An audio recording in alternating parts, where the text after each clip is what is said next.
Alors, merci à tous de participer à cette conférence métier en présence de Défi Alpha. Donc, je vais introduire Jérôme Barre qui a eu la gentillesse d'accepter ce webinaire métier. Donc, Jérôme, je te laisse te présenter et avec ton grand parcours de médecin généraliste et d'expliquer voilà, comment tu es arrivé à faire ce beau métier. Très bien, alors bonjour, bonjour à tous. Donc je me prénomme Jérôme, j'ai 55 ans. Euh, je suis arrivé à la médecine par la biologie en fait, et avant tout, j'ai toujours vu la médecine comme quelque chose de long et compliqué à faire comme étude. Donc au final, au début, je n'étais pas vraiment attiré en fait, hein, plutôt par quelque chose d'un cursus peut-être un petit peu plus court en biologie. Donc, j'ai commencé par faire un DUG biologie et il y avait la possibilité de s'inscrire et de passer le concours.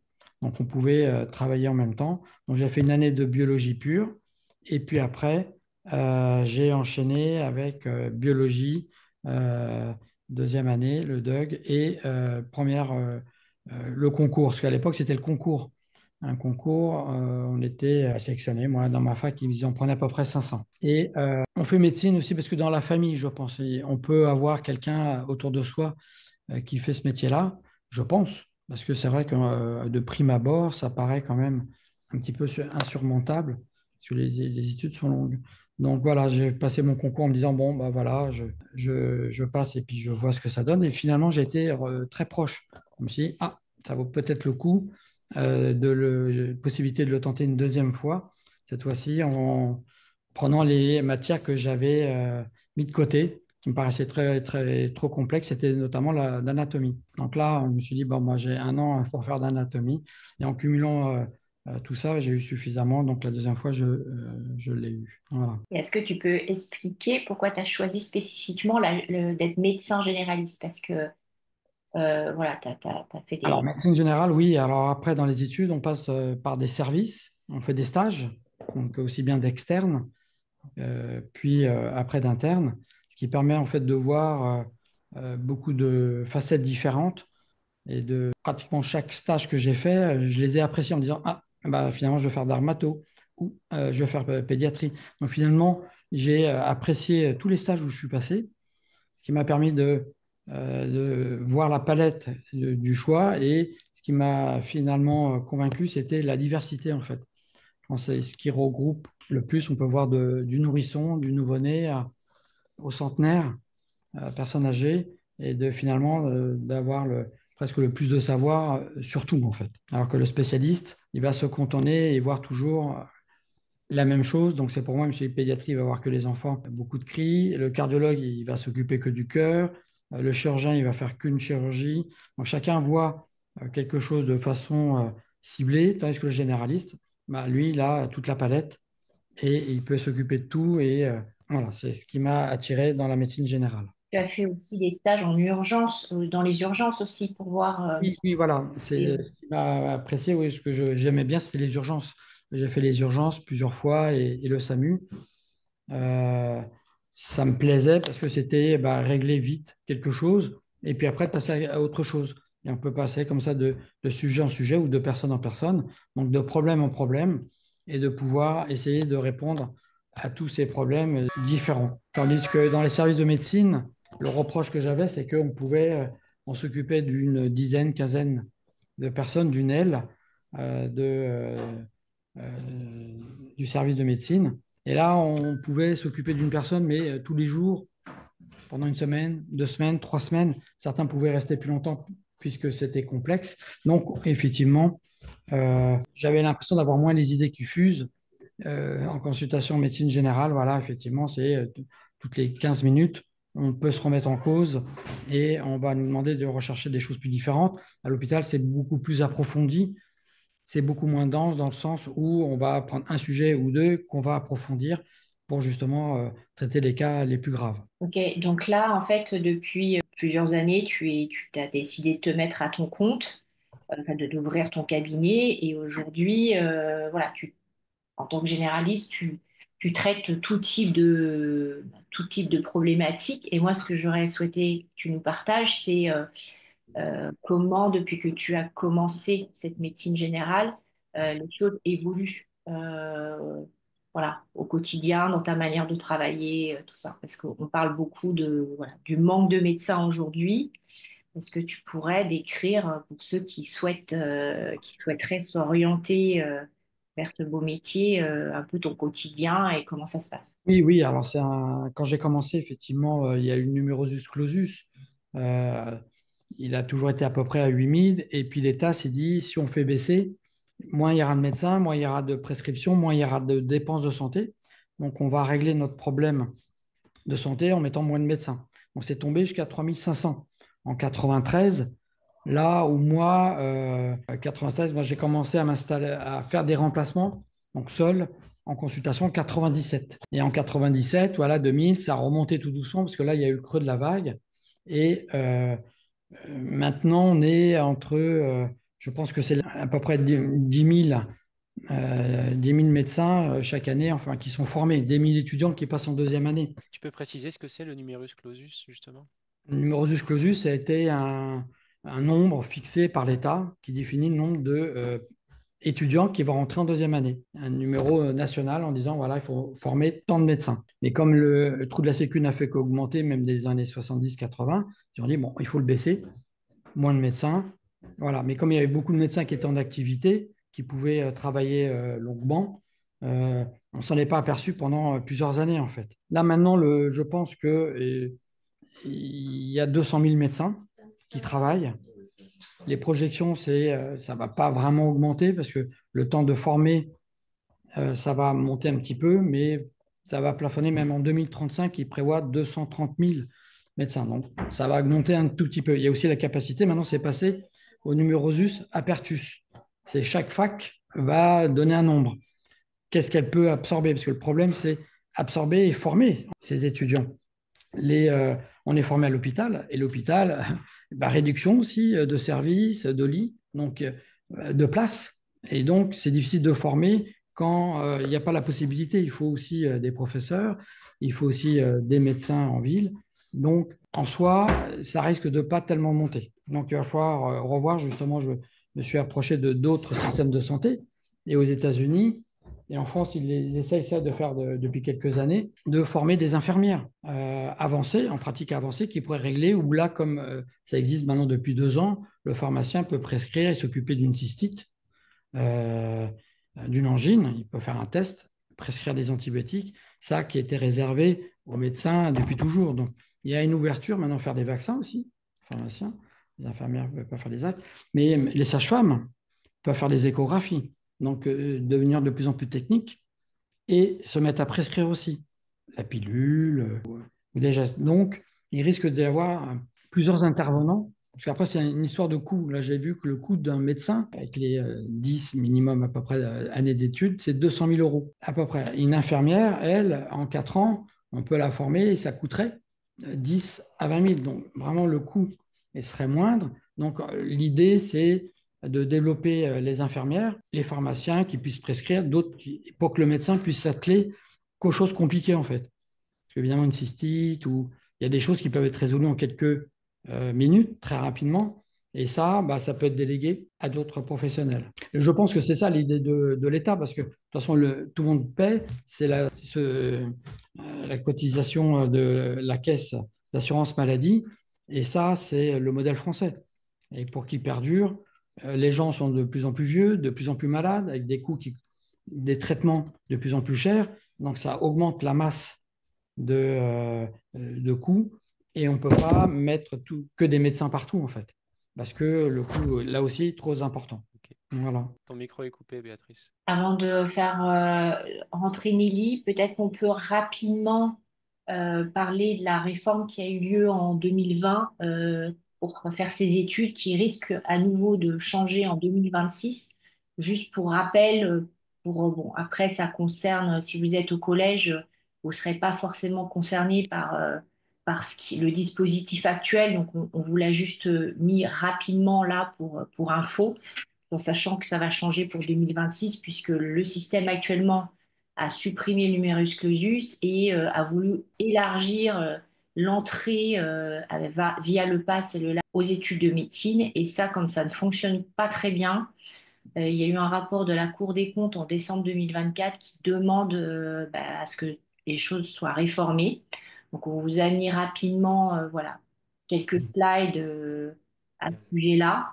Mais c'est vraiment pour mémoire parce que vous êtes au collège et le temps que vous fassiez vos études et le bac, ça sera déjà changé. Donc, voilà, on ne va pas passer énormément de temps sur ça.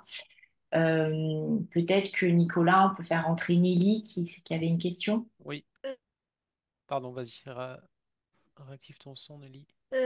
Bonjour à tous. Moi, j'avais une question parce que maintenant, il y a beaucoup plus de médecins en ville qu'à la campagne. Est-ce que dans votre époque, il y avait plus de médecins à la campagne qu'en ville? À mon époque, il y avait plus de médecins tout court, en fait. Donc, il y en avait partout. Parce que les gens, même le médecin, bah, il est là où il vit, en fait, hein. Après, le problème, c'est que quand il y a de moins en moins de médecins et que les gens sont de plus en plus malades et que notre système fait que tout le monde veut aller consulter pour tout et n'importe quoi tout le temps, là, effectivement, ça devient plus compliqué. Et puis, la médecine, c'est aussi féminisé. Il y a plus de femmes. Et même s'il n'y a pas de femmes, il y a une baisse des amplitudes horaires. On le voit. Et les jeunes, ils veulent plus travailler entre guillemets comme avant. Ils font pas forcément de garde. Ils travaillent pas forcément la nuit. Et ils veulent plus être. D'ailleurs, c'est le cas. Je crois que les médecins en ce moment sont à plus de 60% salariés.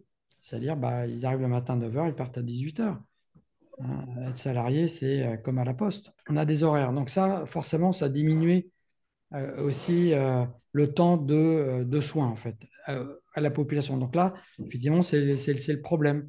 Est-ce que les médecins doivent tous être salariés et travailler quand ils veulent, où ils veulent, alors qu'avant, il y avait une sorte de sacerdoce, en fait, hein. Un dévouement que le médecin, euh, il s'arrêtait quand il n'y avait plus personne dans son bureau, hein, quand tout le monde allait se coucher, ou alors il se réveillait en pleine nuit pour faire un accouchement ou pour... voilà, ça, évidemment, ça a disparu complètement. Vous avez déjà fait des accouchements? Alors oui, à l'hôpital, on a un stage obligatoire en gynécologie. Ok. Ça fait quoi la sensation quand vous avez fait votre premier accouchement? Il y a beaucoup de choses, évidemment, qu'on se retient, hein, de tous les stages, hein, ça ou autre chose. La palette, elle est de la naissance à la mort, alors évidemment. Oui, ça fait bizarre quand la sage-femme s'en va, elle te dit je te laisse et tu te débrouilles avec la dame. Là, il arrive, tu n'as plus qu'à le récupérer. Mais bon, c'est ça, c'est des études de médecine. Ok, merci. Au fait, on est en IEF, instruction en famille, mais on fait plein de matières, du coup. Oui, c'est bien parce qu'il faut faire plein de matières différentes. Là, j'ai vu que maintenant, il y a même l'anglais obligatoire. Après, ça me paraît évident. On a des gens de partout. Et après, c'est un savoir général qu'il faut en médecine générale. Moi, j'ai Alors, choisi l'espagnol parce que l'anglais, pour l'instant, j'en fais pas. on va passer justement aux matières. Là, j'ai vu Béatrice a mis la slide. Oui, Ouais. bah, évidemment, enfin, ça fait partie de la sélection. Les matières scientifiques sont importantes pour les études de médecine, parce qu'il y a quand même beaucoup de calculs à faire quand on fait des prescriptions médicales. Donc, il y a évidemment les matières principales et essentielles, les mathématiques, la physique et la SVT. Et puis, par les mathématiques, avec la réforme qui va se profiler en 2026, il y aura forcément plus de chances si vous faites une voie générale que la technologique pour accéder aux études de médecine. Et puis, là, il y a plusieurs cycles et on commence à se spécialiser. Dis-moi, Jérôme, si je dis pas de bêtises, à partir de la quatrième année, c'est ça? On commence à se spécialiser. Il faut commencer à choisir certaines spécialités. Alors, si on commence au tout début, le pass, je pense, que c'est à la sixième année avec l'internat. Externat, après, on peut peut-être choisir des voies autres, mais pour la médecine, je pense que c'est la sixième année, l'internat. Et là, Ouais. on fait une spécialité, entre guillemets, d'où aussi la médecine générale qui est, entre guillemets, reconnue comme une spécialité. On peut pas commencer. Alors, peut-être à travers les stages, on peut faire des stages avant. Après les stages, on choisit ce qu'on veut, ou ce qui reste, hein, puisqu'on choisit par ordre alphabétique. Et puis après, évidemment, tous les meilleurs stages sont prisés, sont très vite pris, et puis ça dépend où on est dans la liste de choix, en fait. Et après, on se retrouve des postes où, voilà, qu'on ne voulait pas forcément, mais voilà, donc on fait plein de, parce que c'est tous les 3 mois qu'on change. Donc, c'est vrai qu'on fait pas mal de stages et comme ça, on peut passer dans plein de services. On doit faire de la chirurgie, on doit faire juste, voilà, en tant qu'externe. C'est-à-dire que finalement, on observe, en fait. On peut intervenir un petit peu, mais il y a surtout de l'observation. Puis là, ça dépend du stage et du médecin, etc. On est là en apprentissage. Est-ce que tu peux nous raconter une anecdote que tu as eue quand tu étais en stage, justement, qui t'a marqué? Plusieurs stages aux urgences en tant qu'externe, de nuit, samedi soir, plein de monde partout, et une personne de couleur qui était venue avec une plaie du front, donc probablement bagarre, alcoolisée, et puis la médecin urgentiste, j'étais avec elle dans le bureau, avec lui, tac, puis elle est partie, elle m'a dit, bon, bah, vas-y, tu le sutures. Je dis, mais j'ai jamais fait, on ne m'a pas expliqué, je n'ai pas encore vu. Elle m'a dit, bah, débrouille-toi, tu te sutures, voilà le plateau, et elle est partie. Le monsieur était là, il a entendu, il n'était pas très content. Évidemment, c'était sur le visage, c'était au-dessus de l'œil. Il a commencé à être assez virulent avec moi. Oui, tu ne me loupes pas, tu ne vas pas me rater, etc. Puis voilà, mais comme il n'y avait personne, bon, bah, je l'ai suturé. Bah, c'était juste au-dessus du sourcil. J'ai essayé de le rassurer en disant, bah, on ne le verra pas, s'il y a une cicatrice, ça sera dans le sourcil. Mm. Voilà. Après, il y a On des choses, a, voilà, il y a beaucoup. Là, les urgences, ça peut être difficile. Une autre chose là aussi, pareil, peut-être le même soir, une autre externe, cette fois-ci, c'était une jeune fille, jeune blonde, et là, effectivement, dans les urgences, on voit des choses qui peuvent faire changer d'avis sur la filière. Et effectivement, elle est rentrée dans un box, et là, c'était un SDF, ivrogne, très mauvais état. Et en fait, il s'était mis à uriner sur le mur, voilà, comme ça dans le box. Voilà, donc elle a dit, c'était attribué, chacun avait des malades. Je ne sais pas comment c'était attribué. Et elle, c'était son malade. Elle m'a dit, non, non, moi, je peux pas m'en occuper. Voilà, là, je lui ai dit, bah, il faut que tu changes de métier. Donc finalement, c'est moi qui suis allé le voir. Il n'y avait pas grand-chose à faire, hein. Je lui ai dit de s'allonger, de se calmer et qu'on viendrait quand ça ira mieux pour lui. Voilà. on a une question de Nawel. Tu peux activer ton micro. Vas-y. Bonjour tout le monde, je m'appelle Edem, je vais vous poser une question. Euh, Est-ce que pour un ophtalmologue, est-ce qu'il doit connaître toute l'anatomie du corps ou juste les yeux? Très bonne question, hein. Effectivement, même le psychiatre, il faut qu'il connaisse tout. D'où les maths et la physique, parce que les maths, il faut savoir ce que c'est qu'un atome, la vitesse d'un électron. On est obligé de savoir ça si on veut savoir la cellule, et puis après un ensemble de cellules, puis après un corps humain, puis après les différentes fonctions. Et c'est la base. Donc Ok, évidemment, il doit tout connaître. ok, merci beaucoup. On a une autre question. Qu'est-ce qu'il faut arrêter en terminale une fois qu'on a fait maths, physique, SVT en première? Ah bah là, c'est bien, là, c'est maths, physique, chimie. Et Après, ensuite, en terminale, il faut choisir deux parmi les trois. il faut choisir deux, maths, Ouais. physique, chimie, c'est ça? Maths, physique et SVT, sciences de la vie, Ah, biologie. SVT. Ok, Ouais, bah, SVT, moi, SVT, j'ai fait bio et maths, voilà. ouais. Activité et maths, ouais. Ah, Généralement, parce ouais, qu'il va y avoir des calculs de formules. Pourquoi un a fait des formules très compliquées ou un scanner, comment ça marche, c'est des histoires de formules, tout ça. Donc, évidemment, les maths, on les voit partout, mais c'est juste un outil. Hein, il faut savoir faire des règles de 3, comme ça, tac, évidemment. donc Après, pour il y a répondre à la question d'Ismaël, ouais, généralement, les élèves que j'ai vus, ils gardent les maths dans tous les cas. Ils font soit maths SVT ou maths physique chimie. Je pense que les deux, c'est pareil, hein, les deux Ouais. sont bien. après, on peut prendre en option physique et prendre Oui, oui, SVT. oui. Après, je pense qu'il y a beaucoup de, entre guillemets, de biologie et appliqué à la physique et aux mathématiques. Hein, mais voilà, les trois Ceux, sont unis, c'est biophysique, ça. biochimie. Ceux qui prennent physique chimie SVT en spé, ils conservent maths complémentaires quand même. Mm. Bah, je Faut pas pense les que perdre. Ouais. c'est mieux pour la compréhension parce qu'il risque d'avoir des formules de calcul, tout ça. Et si on manie moins les maths, on en sera un petit peu moins à l'aise. Ça n'empêche pas, hein, on pourrait ne pas les prendre, mais je pense que c'est plus la voie royale ou majeure de mettre les maths. Voilà, numéro un, maths. C'est surtout maintenant pour Parcoursup avec les nouveaux systèmes Ouais. pour faire ses études supérieures. Généralement, les maths, Oui, parce c'est mieux qu'après, on les peut garder. être radiologue. Le radiologue, il est obligé de savoir les doses, les quantités, les doses de rayons qu'il va produire très précisément. Donc, lui, il va servir beaucoup plus des maths. On peut continuer du coup, Béatrice? Il y a Nelly, j'ai l'impression qu'il veut reposer une Ah oui, question. Nelly, ouais, vas-y. Est-ce que vous avez été dans des pays étrangers pour aider des personnes ou pas? En faire l'humanitaire, non, Oui. j'ai hésité, mais en fait, euh, ça prend beaucoup de temps, en fait, hein, toutes ces années. Moi, j'ai eu avant l'an 2000, donc j'ai fait 1 an pour les militaires.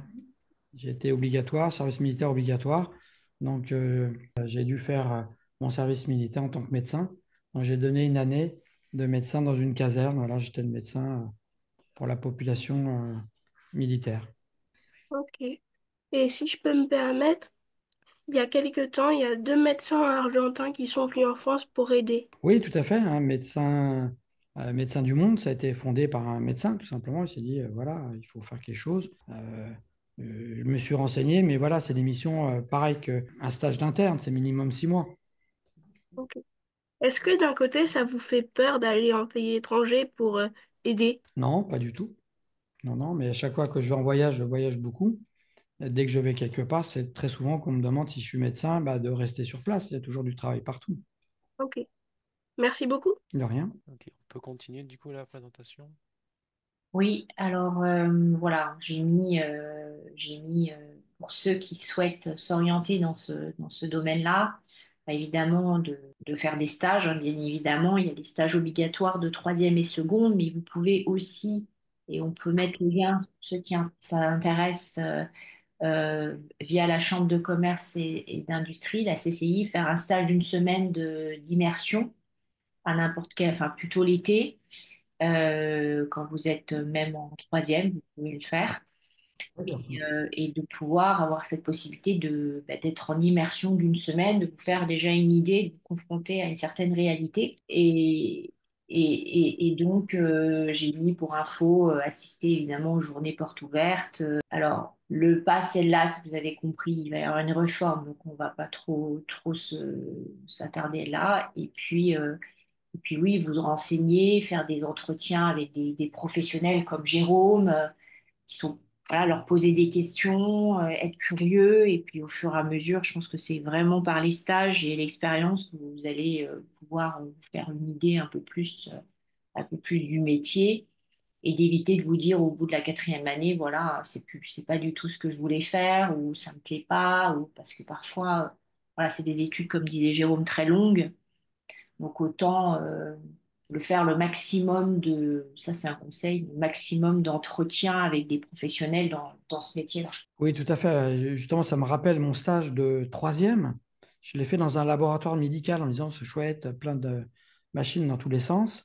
Et finalement, j'ai été ultra déçu en me disant, surtout pas en fait, hein. Quand on voit qu'évidemment, on est obligé de faire des prélèvements d'urine, de sel et autres, et de faire des analyses dessus. Voilà. Après, les microscopes, tout ça, c'est sympa, mais il n'y a pas que ça. Donc, c'est vrai que c'est aussi, je pense, l'expérience et les stages qu'il faut voir. On peut aller, même maintenant, passer une après-midi dans un bureau de médecin généraliste ou de spécialiste. Et je pense que c'est des choses qui peuvent se faire aussi pour voir un petit peu comment ça se passe. Partager quelque chose, Béatrice? Non, je cherchais le lien pour le stage par la chambre de commerce. En fait, c'est un stage qu'on peut faire à n'importe quel moment, même quand on est mineur. Euh, j'enverrai le lien dans le chat. Oui, oui, ils essaient de créer des choses où, là, ou même l'ARS aussi pour de développer, mais ça peut s'empêcher par le secret médical. C'est vrai qu'être d'être dans ou même mineur, il y a des choses qu'on ne peut pas voir, qu'on ne peut pas entendre, qui peuvent être un petit peu compliquées, mais voilà, de jeter un petit coup d'œil, c'est possible parce qu'il y a des choses où ça peut se faire en fait, hein. Mais ça peut, voilà, il y a pas mal de mes confrères et consoeurs qui refusent de prendre des étudiants à cause de ça quand ils sont trop jeunes, quand ils sont mineurs. Voilà, cette histoire de secret médical, ils ne sont pas encore dans la médecine. Donc, ils regardent quelques minutes, oui, mais plus longtemps, c'est un peu plus compliqué. Il y a Oum qui demande si Jérôme prend des stagiaires, il a 17 ans. Alors, oui, oui, oui, je peux prendre, hein, effectivement, ce que je fais. Alors, justement, pour choisir qu'est-ce que je peux leur montrer, c'est vrai que j'ai un petit bureau dans l'entrée qui est plus une sorte de bureau de secrétaire, l'entrée du cabinet.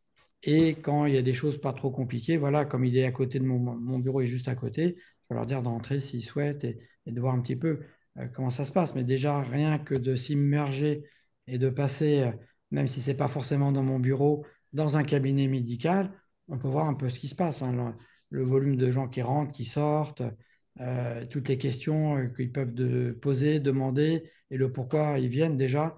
ça donne une palette intéressante. Et puis le Et même, caractère un peu d'urgence aussi, parce que tu es quand même confronté à ça assez souvent, ouais. j'imagine. Oui, oui, les gens peuvent tomber, venir, voilà. Beaucoup, évidemment, prennent le motif urgence, hein, effectivement. Même si on fait pas forcément un stage chez un médecin, on peut faire à quel endroit sinon, si on est intéressé par le domaine de la santé? Excuse-moi, j'ai pas entendu. Si on peut pas forcément faire un stage avec un médecin, on peut faire quel autre type de stage pour les élèves qui sont intéressés là? Bah, justement, ça se développe, hein. Il y a aussi, alors c'est plus pour les étudiants en médecine, mais il y a les CPTS, des sortes de réseaux qui se créent un petit peu partout et qui ressemblent tous les acteurs de santé, donc pas forcément les médecins, mais autres. Et là, ils sont en train de mettre des stages ou de faire découvrir un petit peu la palette de santé, aussi bien du pharmacien, de l'infirmière, du kiné et de tous les autres, et médecins.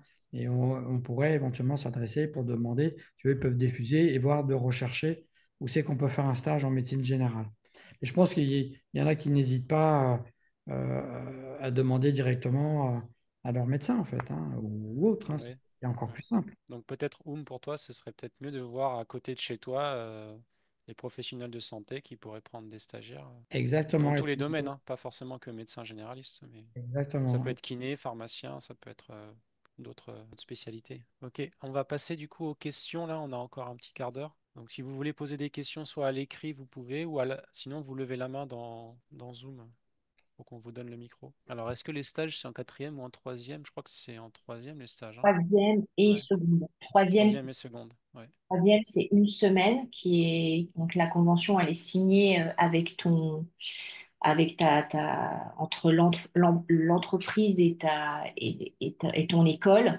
Et le stage de seconde, c'est pour les mêmes dates pour tous. Il y a 530 000 lycéens cette année. C'est entre le 16 juin et le 27 juin. Et après, il y a les stages, j'ai mis le petit lien, qui ne sont pas obligatoires. Auxquels moi, je vous invite vraiment parce que la chambre de commerce, c'est assez facile. En une semaine, c'est elle qui délivre en fait électroniquement. C'est assez facile à faire pour une immersion des mini-stages d'une semaine d'observation. Donc ça, aller dans un hôpital, ça doit pouvoir être possible et d'avoir une immersion d'une semaine pour se faire une idée de voir l'accueil, comment ça se passe, comment les patients sont réceptionnés à l'accueil. Enfin, il y a plein de choses, il y a plein de services. Donc ça doit être possible pour cet été s'il y a certains qui peuvent être intéressés. Donc, j'ai mis le lien dans le chat. Il y a Nelly qui souhaite encore poser une question. Vraiment désolée, mais j'ai pas entendu, mon ordi a bugué. Désolée. Pas de souci. C'est en troisième le stage, Nelly. Ah, ok. Je m'appelle Panini, je suis son fils. Est-ce qu'il y a d'autres questions sinon? Profitez-en, vous avez un médecin qui est disponible. Personne. Alors oui, le lien, Béatrice, tu me l'as envoyé à moi. Attends, je vais le Ah, mettre pardon. Tu peux le pour tout remettre? le monde. Ouais, je vais le mettre pour tout le monde dans le chat. Voilà, il est là. Donc c'est le lien pour faire une demande de stage. Donc ceux qui sont en troisième ou en seconde, ouais. Nelly, c'est encore une question. Oui, bonjour. Euh, Est-ce que tu as déjà été dans des camions de SAMU quand tu étais en stage d'urgence? Oui, oui, hein, j'ai fait un stage au SAMU. Mais ça veut dire à l'hôpital plutôt. À l'hôpital, voilà, c'est Pas ça. dans le camion. Dans le camion, c'est pas les médecins qui sont dans les camions de. Ah si, si, si. Si, Hein, aussi? si, je suis dans le camion. Enfin, le service du SAMU, hein, c'est le service d'urgence qui se déplace, en fait, hein. C'est toujours un médecin dans le SAMU. Après, il y a la SMUR où ils font la réanimation aussi. Oui, si, si, hein, j'ai fait du SAMU. Ok, merci. Il y a Nawel qui demande le nombre d'années d'études pour être un médecin généraliste. Bah, c'est 10, hein. Il y a 6 jusqu'à l'internat. Et après, 4 de spécialité. Je demande s'ils ne vont pas rajouter une autre pour médecin junior. J'ai vu là, je suis maître de stage pour les internes. J'ai choisi d'être avec des internes, parce qu'ils peuvent m'aider. Euh, Première année, deuxième année, donc c'est 2 ans, 6, 7, 8, 8 ans. 8 ans médecin généraliste, ils vont rajouter une neuvième année. Il y a Ouais, 4 ans d'externat, 2 ans d'internat. 9 ans d'études, c'est vraiment long. Hein, il faut être prêt mentalement à s'engager dans des études de ce type-là. Bah, Euh, après, oui, au ouais. début, il y a pas mal de théorie, mais après, très vite, dès l'externat, tous les matins, c'est à l'hôpital. On choisit Donc c'est 6 ans en université, c'est ça? au début, c'est 4 ans d'externat, non, c'est 2 ans, 2 ans de théorie. Ouais. On peut faire des stages, peut-être là maintenant, ils ont mis des stages. 4 ans d'externat, on va le matin à l'hôpital. L'après-midi, moi, j'allais à la fac, il y avait des cours. Là, on peut les faire peut-être en ligne. Et puis après, l'internat, on est toute la journée à l'hôpital. Donc pour Nawel, pour répondre à ta question, l'internat, c'est quand dans tes études, tu C'est es aussi ça. 100% à l'hôpital, c'est ça? Exactement. Et on passe une journée, je pense. Là, ils ont créé ça maintenant, une journée à la fac. Puis on commence à gagner sa vie aussi. C'est pas, enfin, pour ceux qui se disent, oh là là, si j'attends 10 ans pour gagner ma vie, enfin, même si c'est pas des, pas comme quand on est complètement diplômé, mais Jérôme, toi, tu commences à gagner ta vie dès la quatrième année, c'est ça? Et oui, c'est ça, dès externe, donc dès la troisième année. Quand on va à l'hôpital, on est payé par l'hôpital. Et puis après, il y a des gardes, ça, c'est plus quand on est interne. Donc on peut gagner, si on veut plus, en faisant plus de gardes. Il y en a qui ne veulent pas faire, ils disent, moi, ça ne m'intéresse pas. Et d'autres qui disent, je fais plus de gardes. Dès la troisième année, en fait, on est vraiment dans le concret. C'est pour ça il y a certaines, avec la nouvelle réforme dont on n'a pas trop parlé, voilà, il y a des étudiants qui, au bout de la troisième année, ont arrêté. C'est pour ça qu'on vous encourage à vraiment faire des stages très en amont pour être. Alors, on va bientôt faire un webinaire sur la dentisterie. La dentisterie, on minimise voilà, le côté sang, le côté visuel qui fait que même si on est très habile de ses mains, bah, ça peut être, voilà, si la vue du sang est très désagréable pour la personne, c'est des choses qu'il faut intégrer très rapidement. Parce que c'est vrai que faire 3 ans d'études et puis voilà, et se dire, bah non, c'est pas fait pour moi, c'est dommage. Il y a Nelly enfin, c'est pas Nelly, mais qui a levé la main. Tu peux. Est-ce que vous êtes déjà parti avec sur les lieux avec des pompiers? Parce que il y a des fois, il y a des médecins, ils se déplacent pour, enfin, avec le SAMU pour aller chez la personne qui va pas bien. Oui, bien sûr, même avec la police, quelquefois. Hein? Même avec la police. Avec le SAMU, on voit des choses un peu, des gens par terre qui ils ont essayé de voler, grimper sur les immeubles. Des gens en règlement de compte, il s'est pris un coup de couteau dans le ventre, accident de voiture qui s'est renversé. Donc effectivement, hein, il y a des blessés dedans, donc le SAMU, c'est le médecin, bah, il vient voir. Lâche-le. Merci beaucoup. Ah ben, Et au fait, mon prénom c'est Augustin et à côté c'est Clémentine. D'accord. Chanté Augustin et Clémentine. On a encore une petite Je trouve question. que c'est beau ce que vous faites pour la France, enfin en parlant de médecins, de tous les médecins. Les médecins, oui, oui, c'est peut être évidemment, moi je trouve que c'est le plus beau métier du monde, mais après je pense que tous les métiers sont beaux aussi, hein, du moment qu'on prend plaisir à faire, c'est bien. Parce que moi j'ai des remplaçants, je vois des gens qui travaillent et après. Euh, et ce qui a changé, c'est ça. Les médecins jeunes pourraient avoir moins d'envie. Je pense que c'est l'envie, hein, qui est le moteur. Si on aime ce qu'on fait, voilà, après, on peut voir des chirurgiens qui adorent faire de la chirurgie. Je pense qu'il faut aimer son métier. D'autres questions? Ouais, n'hésitez pas. Nawel. Légiste, c'est ça? On n'entend pas bien. Est-ce que vous pouvez. Il a dit, est-ce que vous avez déjà travaillé avec un médecin légiste? Alors, on m'a déjà proposé, effectivement, de venir voir le service de médecine légale à Garches quand j'ai fait mon stage. Mais c'est pas quelque chose qui m'a attiré. Non, j'ai pas voulu voir de cadavre. Moi, je me suis dit, je m'occupe que du vivant. Mais là, je comprends qu'il adore voir le mort. On a une question aussi. Est-ce que ça vaut le coup d'essayer de tenter le concours, PASSLAS, ou sinon de partir à l'étranger? Et est-ce qu'en allant à l'étranger, on peut être médecin en France?